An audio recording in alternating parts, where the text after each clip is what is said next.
આજરોજ તારીખ 6/9/2025 રોજ સવારે વહેલા 10 વાગે જુનાડીસા ગામેથી વિભાજન થઈ નવી અસ્તિત્વમાં આવેલી પંચાયત વીડી સરયુનગર અને ગંગાનગર તથા રેલવે સ્ટેશન ઠાકોરવાસમાં, જેમાં ગંગાનગર ખાતે મહાકાળી માતાજીના મંદિરના પટાંગણમાં ગામ સભાનું આયોજન કરવામાં આવ્યું, જેમાં વીડી સરયુનગર અને ગંગાનગર તથા રેલવે સ્ટેશન ઠાકોરવાસના તમામ ગામ લોકો હાજર રહી પ્રજાને તકલીફ પડતી હોય તેવા તમામ મુદ્દાઓ પ્રજા તરફથી રજૂઆત કરવામાં આવી અને તેમાં તલાટીકમ મંત્રી શ્રી હેમંત પંચીવાલ તથા સરપંચ શ્રી હસમુખભાઈ ધર્માણી દ્વારા લોકો દ્વારા પૂછવામાં આવતા તમામ પ્રશ્નોનું સ્થળ પર નિરાકરણ લાવવામાં આવ્યું। આ ગ્રામ સભામાં વીડી સરયુનગર અને ગંગાનગર ગ્રામ પંચાયતના સરપંચ શ્રી હસમુખભાઈ ધર્માણી, ડેપ્યુટી સરપંચ શ્રી દીપાબેન પઢિયાર, વોર્ડ નંબર 1ના સદસ્ય શ્રી ઉષાબેન માળી, વોર્ડ નંબર 2ના સદસ્ય શ્રી શામળાજી માળી, વોર્ડ નંબર 4ના સદસ્ય શ્રી શર્માબેન સોલંકી, વોર્ડ નંબર 5ના સદસ્ય શ્રી જેબરબેન સુંદેશા, વોર્ડ નંબર 6ના સદસ્ય શ્રી ચેનજીજી વાઘેલા તથા વોર્ડ નંબર 7ના સદસ્ય શ્રી મીરુભાઈ નટ વગેરે તમામ સદસ્યો હાજર રહ્યા હતા। ગ્રામજનોમાં દીપાજી માળી, નારણાજી માળી, શંકરલાલ માળી, લગધીરજી ઠાકોર,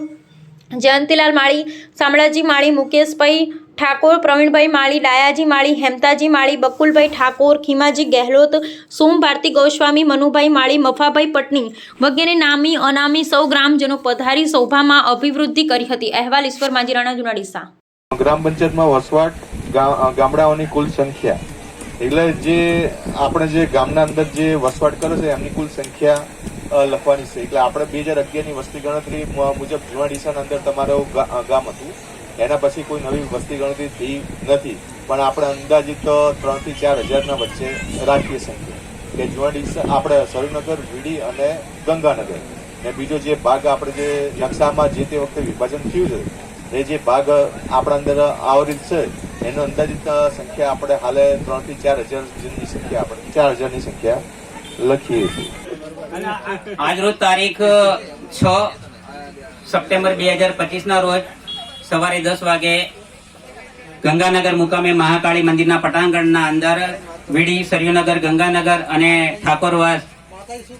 ચારે પરના સમસ્ત ને અહીંયા આગળ ગ્રામ સભાનું આયોજન કરવામાં આવેલ। ગ્રામ સભાની અંદર દરેક ગામના નાગરિકો,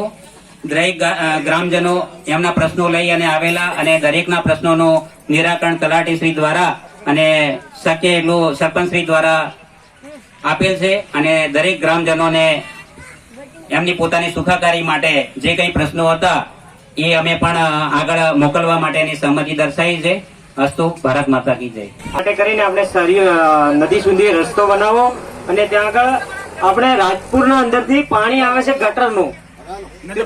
નગરપાલિકાનું પાણી આવે છે, તેના માટે આપણે ત્યાં આગળ વ્યવસ્થા કરીએ અને ત્યાં આગળ આપણું સરયુનગરનું અલગથી સ્મશાન માટેની ત્યાં આગળ વ્યવસ્થા થાય અને જ્યાં પાકું સીડ જેવું બને એ માટે થોડીક વિનંતી છે કે તમે એને પ્રશ્નને ધ્યાનમાં લેજો અને સ્મશાન ભૂમિ ત્યાં આગળ છે નદીના અંદર પવિત્ર, એનો તમે અમને સરયુનગરને લાભ આપો એવી તમને વિનંતી કરવામાં આવે છે। અને ત્યાં આગળ સરયુનગરથી ખેતલા બાપજી મંદિરથી નદી સુધીનો રસ્તો અત્યારે બિસ્માર હાલતમાં છે, એ માટે હું લાયો છું ગ્રામજનોની સહી। ક્યાં આવેલી છે? સરયુનગર પંચાયતમાં આવેલી છે કે શેરગંજમાં આવેલી? કહેવરાય નહીં, તમારો એ સર્વે નંબર બોલતો હશે ને કે કઈ જગ્યા છે?